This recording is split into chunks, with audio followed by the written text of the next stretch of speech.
to do life with people, you should really care about how they're doing. It's not just checking the box. I asked them how they're doing. They said, okay, no. Really care enough to sit there and get an answer, to invest in somebody, to inquire about what's happening in people's lives. I walked into this school my 9th grade year, and people, the teachers, the administration didn't realize I had a lot going on. I know I was handsome. Trent showed the picture. That was my senior year. I'm convicted right now. I said, man, my forehead was already big, but my goodness, I just need to cut the rest of this off. He said I didn't have a beard. I only have a beard now because my hairline is running from my face. I'm no longer that young man. And looks anyways, right? But what I'm saying is I had a lot going on.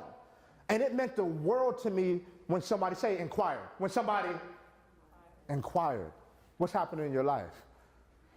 Because I walked into this school and my mother, just a couple months before my freshman year, next slide for me, was diagnosed with terminal kidney failure. Meaning that her situation was never going to get any better. She was dying. This woman raised me. She raised my brother. She walked to work. She went without. She sacrificed. She did all the things that a parent should do to take care of her kids. She laid it all on the line. I was still a knucklehead. But she was diagnosed with terminal kidney failure.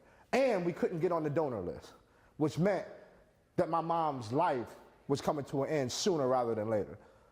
And here I am walking into high school for the first time, carrying that weight as well as the weight of other things. And it meant the world to me when people inquired. Because at 14, I'm not just going to come in and say, oh, this is what my life looks like. My mom lost 60 pounds last year.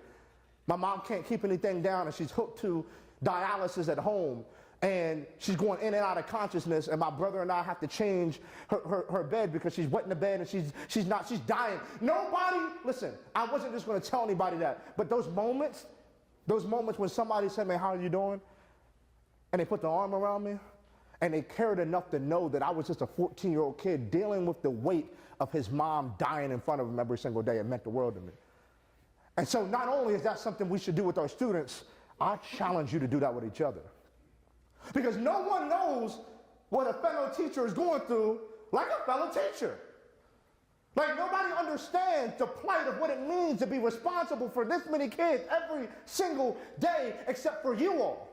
And so I hope that when you're hearing these principles that you're not just thinking about, okay, this is how I can use them with our students. No, this is how we can use these with each other.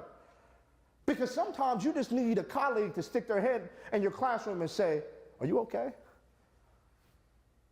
Because you may not have told everybody that you're going through it with your kids, or that financially it's a little tough for you right now. But when someone closes the door and inquires, it's an opportunity for you not have to bear weight by yourself. Are we doing that enough? Are we loving each other? Are we inquiring about what's happening in each other's lives?